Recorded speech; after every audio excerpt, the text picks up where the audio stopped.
Olá, turma, sejam bem-vindos e bem-vindas. É sempre uma alegria estar com vocês, né? Estamos chegando ao finalzinho do nosso curso, já estamos com bastante saudade desses encontros semanais, repleto de referências, né? De conhecimentos e leituras. Esse curso de biossegurança e cidadania não poderia estar desconectado, né, de uma disciplina de leitura e produção de texto, uma vez que as ações de ler e escrever devem, paralelamente, progredir na mesma proporção, tendo por objetivos a intenção de versar sobre um determinado assunto, né, que no caso a gente tentou aqui articular a questão da biossegurança e da cidadania, atravessando uma série de questões e textualidades nesse contexto pandêmico. E daí que, visando sistematizar ideias e colocá-las no plano lógico, né, nesse processo redacional, visitamos diversos gêneros textuais. De forma que revelou-se para nós que a composição de um texto coerente é uma arte, né? A qual requer motivação, ou seja, uma espécie de energia psicológica que põe em movimento o organismo humano, em especial aquele relativo ao desenvolvimento da inteligência, né? Despertando assim as nossas faculdades intelectuais de que são dotados os humanos. Logo, refletir sobre esse processo, né, de leitor e escrevente tende a possibilitar o desenvolvimento das nossas atividades práticas relacionadas ao ensino-aprendizagem, concernentes à leitura, né, que foi um dos nossos tópicos, a análise, interpretação e produção textual. E o foco hoje da nossa aula é exatamente sobre enunciados, né, de propostas de produção textual, certo? Vou colocar aqui, temos a presença também, né, do professor Ricardo. Vou iniciar com o nosso primeiro slide, retomando aqui o nosso módulo, né, de língua portuguesa, texto com contexto e outras urgências. E a aula de hoje é mais um desafio, né, nesse grande jogo complexo que é a linguagem e a língua, os quais atravessam, né, todas as áreas do conhecimento, e o tópico principal da nossa aula é concurso. Aquilo que não te desafia, não te transforma, certo? E o caminho que a gente percorreu foi em torno de considerações a respeito, né, do que seria a linguagem, a língua, a produção do discurso e também a própria manipulação do imaginário, que seria a guerra de narrativas em tempos pandêmicos. No segundo módulo, nós fizemos também um passeio, né, justamente articulando léxico e realidade, né, o modo como se constrói as realidades a partir da própria palavra, e aí fomos, né, do nível da língua morfológico até a complexidade da variação linguística, e quando chegou no módulo 3, nós mergulhamos no terreno da argumentação, pensando sempre à luz da cidadania. E no quarto módulo, nós ousamos, né, nessa aventura de atravessar uma série de imagens para que a gente pudesse aprofundar o nosso olhar sobre a questão da criticidade. Diante desse caminho, que já os parabenizo, né, tão desafiador, não seria diferente a gente já iniciar o nosso quinto módulo com um desafio.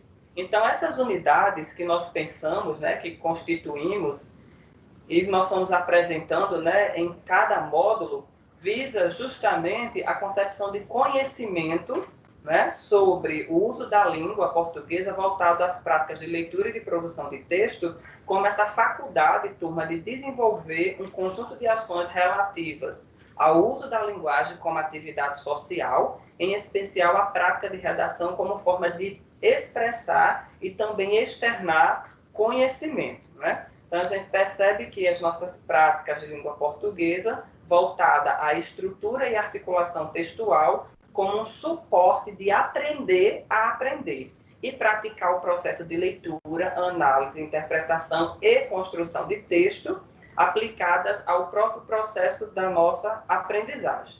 Diante disso, qual desafio nos é lançado hoje? É o seguinte, né? Para a gente pensar a própria escrita, né? Como um jogo de xadrez. Daí que o desafio é uma proposta de redação para vocês pensarem e também ensaiarem a escrita em casa. Essa proposta de redação, ela coloca 3 textos, né, e o enunciado de uma seguinte questão que já direciona para uma frase temática. Então veja que o primeiro texto tem o título, né, infodemia e Covid-19, o subtítulo, fluxo de informações e saúde mental em tempos de pandemia. Em seguida tem um trecho, né, desse artigo informativo elaborado pelo jornalista Yuri Ferreira, certo? Então, já marquem aí as palavras-chave do texto 1. O segundo texto, que é colocado para a proposta de redação, né, desse concurso que o que não te desafia não te transforma, é um quadro, né? E esse quadro, na verdade, é uma releitura. Releitura do quê, professor? É uma releitura da pintura, né? Que ficou clássica, da nossa artista Tarsila do Amaral. É uma tela chamada Os Operários, foi pintada em 1933, né? Sabendo que Tarsila foi uma das principais figuras da primeira fase do modernismo brasileiro, né? Esse movimento tanto artístico, cultural, político, né? Social e também filosófico. Ela nasceu na cidade, né, do interior de São Paulo, chamada Capivari, certo? Estudou também em Barcelona, né? Então, tem toda uma trajetória bastante interessante. Então, esse quadro, ele já teve, desde a década de 30, aqui no Brasil, há vários anos ele veio passando por várias transformações, né? O modo de ver essa tela, né? Os operários. E é bem interessante da gente pontuar algumas questões no que diz respeito a este quadro, né? Depois a gente pode voltar, porque ao final nós vamos ter outro desafio para a gente poder observar essa questão de ler enunciados, né, de proposta de redação, ok? Mas aí eu já posso adiantar aqui para vocês a respeito desse quadro, né, para que ilumine a nossa compreensão do que vai ser solicitado na proposta de redação, certo? Então, o que é que a gente percebe aqui nesse quadro? O que é que a gente consegue visualizar, né? Então, a gente vê aqui na tela operários, né? O nome já é muito significativo, né? O que é que a gente consegue perceber? Que foi considerado um dos melhores registros, né, do período da industrialização brasileira, especialmente, né, assim, destaque para o estado de São Paulo, a gente percebe no próprio fundo da tela. Trata-se também de um momento histórico marcado pela migração, né, dos trabalhadores do interior para a capital, nesse período de industrialização, urbanização. E aí essa classe ainda muito vulnerável, né, dos trabalhadores, explorada, né, sem acesso a leis que a defendesse propriamente. De modo que a artista, ela vai justamente conseguir imortalizar em seu quadro, né, esses rostos, né, dos trabalhadores das fábricas. E aí a gente chama aqui a atenção para o fato das faces serem bastante distintas, né? Existem trabalhadores de todas as cores, como vocês podem observar. Todos carregam, né, no semblante feições extremamente cansadas e desesperançadas. O interessante, se a gente for contar, né, do quadro, a quantidade de operários, nós temos 51 rostos, né, muitos desses sobrepostos, todos sem o corpo, né, o corpo não está registrado, né, somente aí a cabeça. E essa mistura de trabalhadores exibidos em sequência aponta para o quê? Né? Tem um conglomerado aí, seria a massificação do trabalho.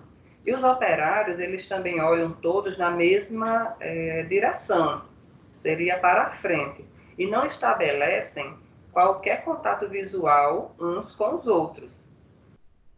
A disposição dos trabalhadores em um formato crescente, né? Isso aí é bem visível, de pirâmide, permite que se veja passagem ao fundo uma série de chaminés, né? Cinzentas de fábricas. E veja que nessa releitura, né? Os rostos, eles estão com as máscaras, né? E atrás você tem um símbolo lá da biossegurança, né? Nas chaminés da fábrica, e o que sai são os vírus, né?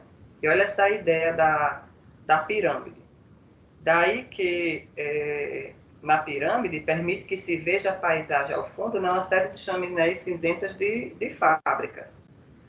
Certo? Então, é apenas uns pontos aqui para a gente começar a pensar essa tela, né? Muito significativa. E o terceiro texto da proposta de redação é o do sociólogo Gessé de Souza, né? Conterrâneo nosso também, do Rio Grande do Norte, né? Ele diz assim: os seres humanos são animais que se interpretam. Isso significa que não existe comportamento automático. Este é sempre influenciado por uma forma específica de interpretar e compreender a vida. Essas interpretações que guiam nossas escolhas na vida foram obras de profetas religiosos do passado. Nos últimos 200 anos, essas interpretações que explicam o mundo e nos dizem como deveria agir nele foram obras de intelectuais seculares. As ideias dominantes que circulam na imprensa, nas salas de aula, nas discussões parlamentares, nas conversas de botequim, em todo lugar, são sempre formas simplificadas de ideias produzidas por grandes pensadores. Certo? Então, aí o texto de Gessé, que está no livro dele, né?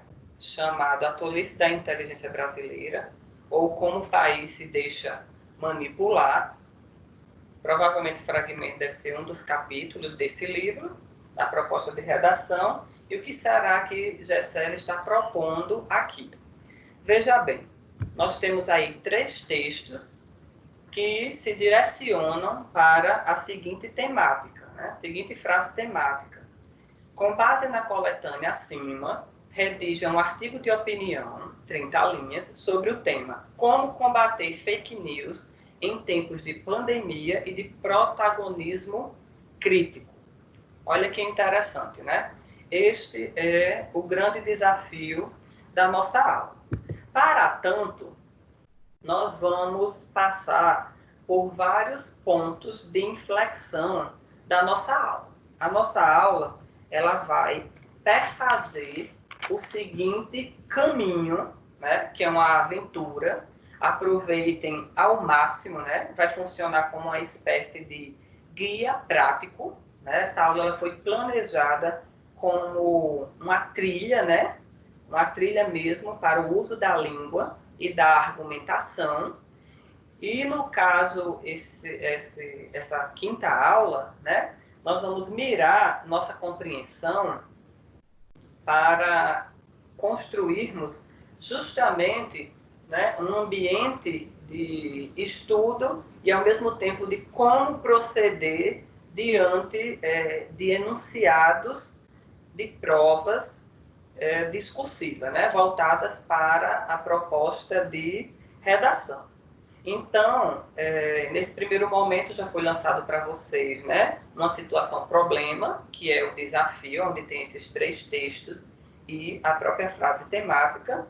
O segundo momento é um momento contextualizador, né, onde nós vamos discutir um pouco como é que a sua redação ela é avaliada. Daí que eu selecionei os principais exames, né, de concurso, ou melhor, de vestibulares, né, exames de processo avaliativo do país, para que a gente possa perceber quais são os critérios que normalmente eles utilizam para avaliar as produções textuais. O terceiro momento é de um roteiro, né, semelhantemente a uma cenografia textual. O quarto ponto seria um plano de estudo. O terceiro momento que elementos eu devo priorizar na produção do meu texto que faria com que esse texto ele tomasse outro relevo, né? E por último, nós vamos finalizar fazendo uma leitura crítica. Vocês se lembram da nossa última aula, eu terminei com uma proposta da FUVEST, né?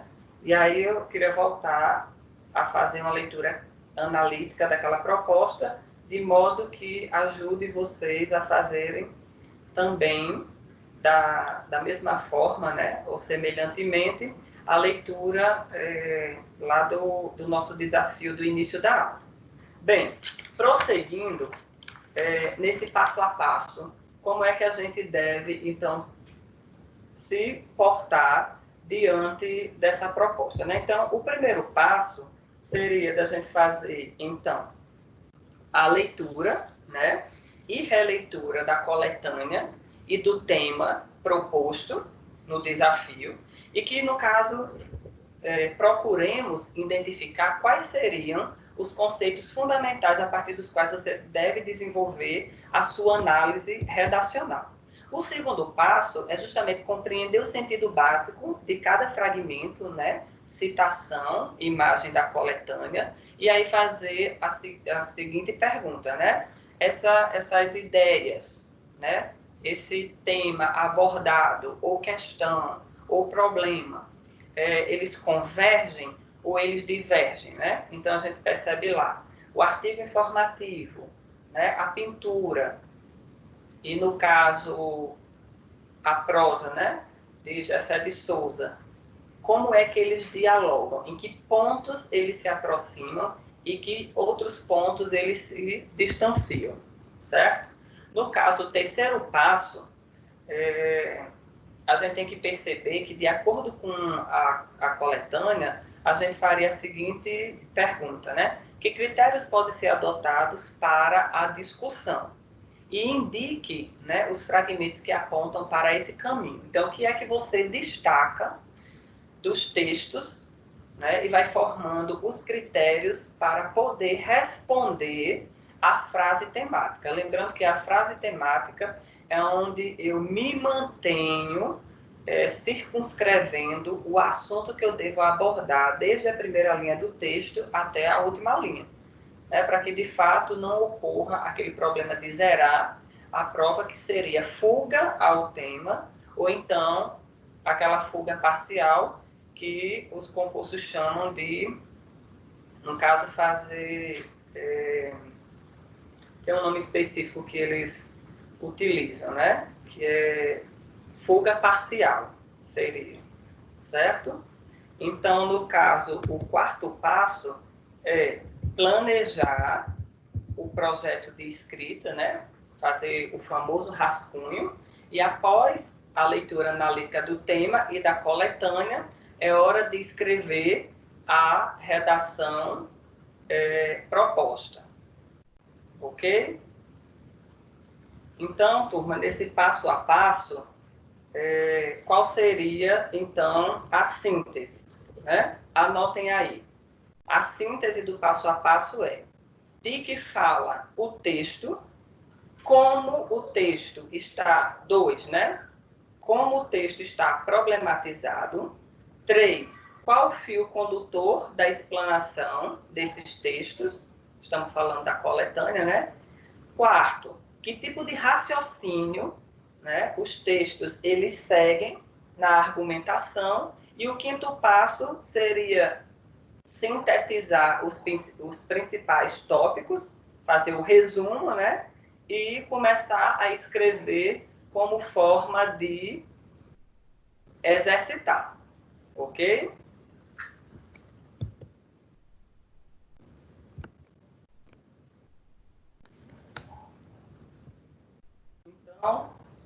passemos adiante. E o nosso próximo tópico, nós vamos falar um pouco sobre a questão de como é que a redação ela é avaliada, certo? Como é que a sua redação ela é avaliada. Então, diante disso, eu selecionei, né, aqui a FUVEST. E olha como é que a FUVEST ela avalia, no caso, as produções textuais, né? A FUVEST, que é o vestibular da USP, da Universidade de São Paulo. Então, o primeiro critério que eles utilizam é o tipo de texto, né? Ou seja, qual o gênero textual e a abordagem que você faz a respeito do tema. Então, a FUVEST ela trabalha basicamente com 3 critérios. A FUVEST ela é conhecida por trazer sempre temas inesperados, quase sempre, né? É uma prova de redação bastante concorrido e traz assim questões amplas, né, abertas e de cunho filosófico.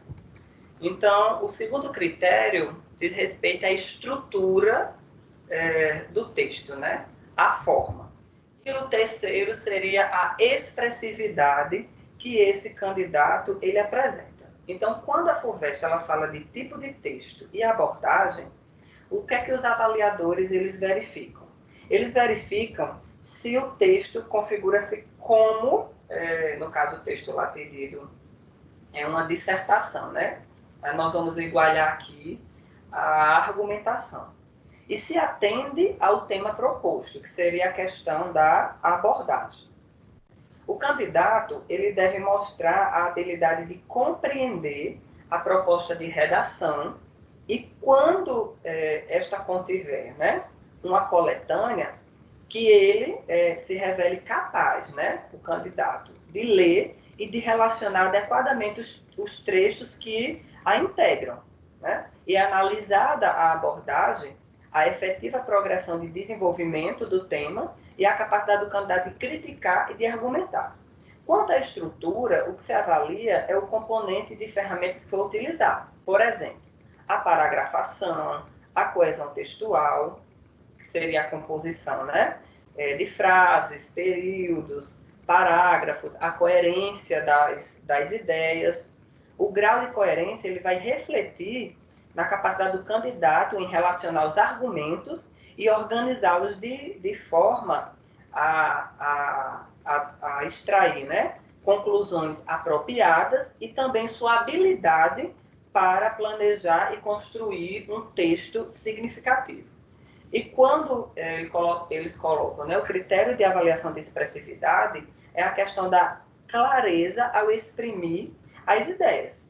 Né? Então, são examinadas aspectos gramaticais, como ortografia, a grafia e escolha do vocabulário, né, a morfologia, a sintaxe, a pontuação, esperando-se que o candidato ele revele, né, competência para expor com precisão os argumentos selecionados para defender o seu ponto de vista.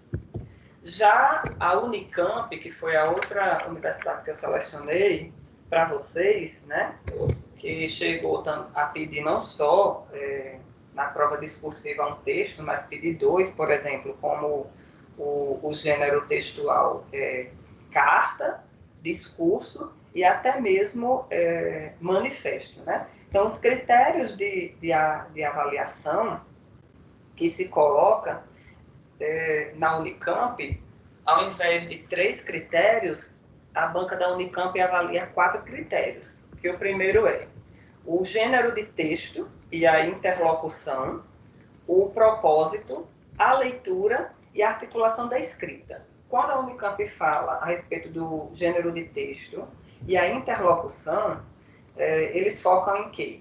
Seria o texto elaborado em cada uma das tarefas, que deveria ser representativo do gênero, né, solicitado, os 3 que eu citei para vocês, no caso seria uma carta, um discurso e um manifesto, e considerar os interlocutores nele implicados, né? Ou seja, eles estão levando em consideração que, além de elaborar o gênero, para quem esse texto é voltado, né?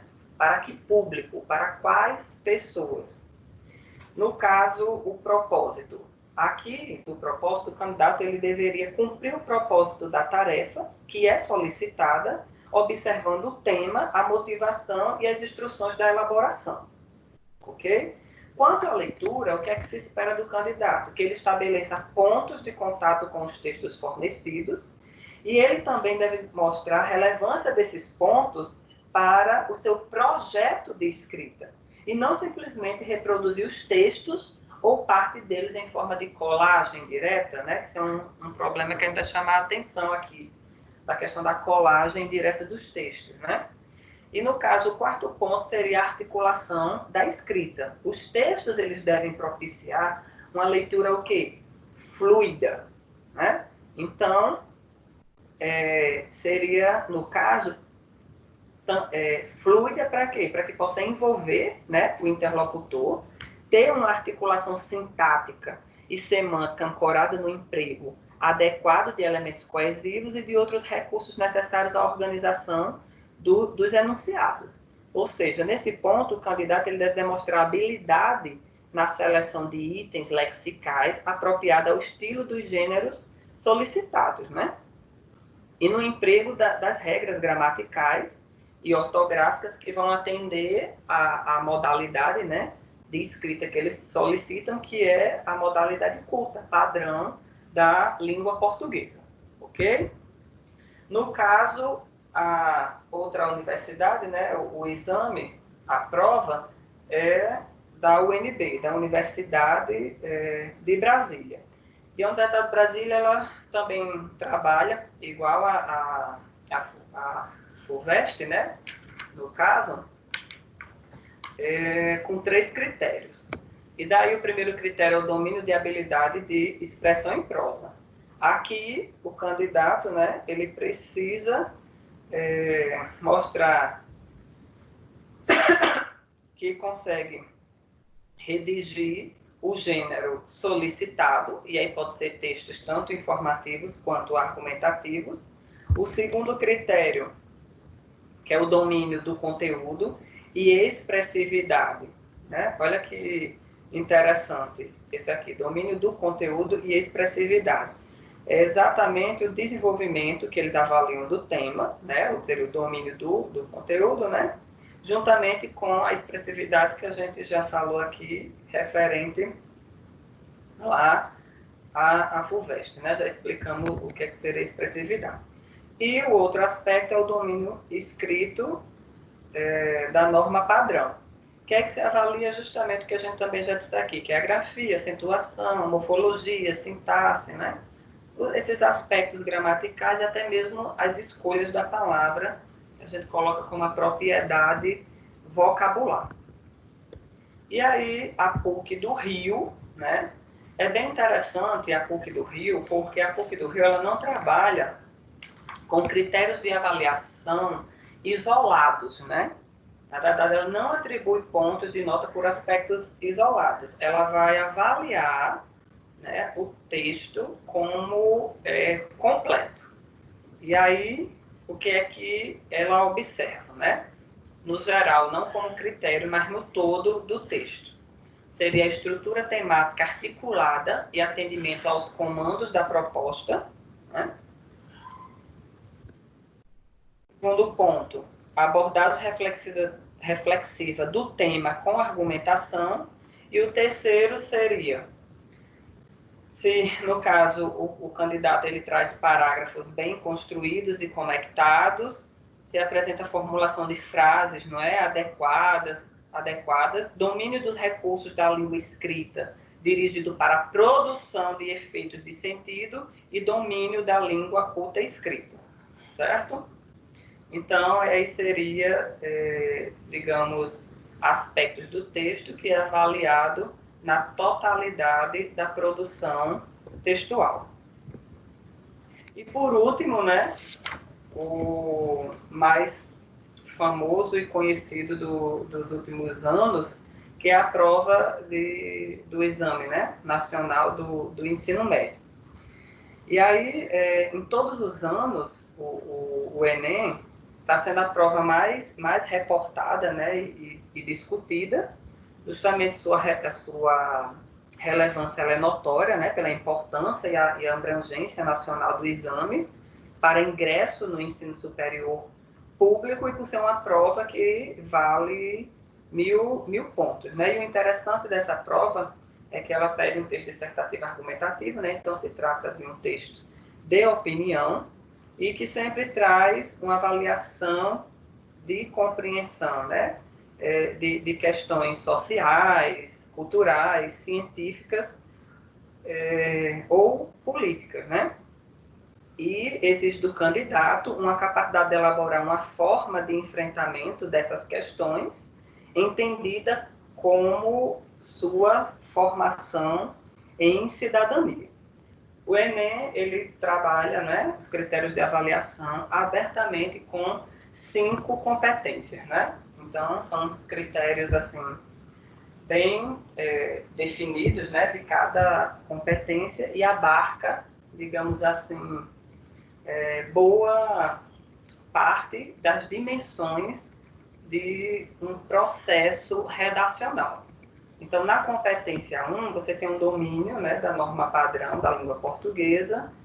Na competência 2, tem a compreensão da proposta, né? No caso, é avaliado 3 aspectos da competência 2. Se o candidato ele compreende a proposta e aplica vários conhecimentos de diferentes áreas do desenvolvimento do tema, que seria o domínio do tema, a própria construção da estrutura do texto argumentativo e a produção, né, desse repertório sociocultural, que seria aí, no caso, informações, fatos, opiniões, né, e argumentos, certo? Faz tudo isso parte, né, dessa bagagem cultural que o candidato ele tem para produzir esse repertório, em defesa de um ponto de vista. A competência 3 dedica-se à construção da argumentação, né?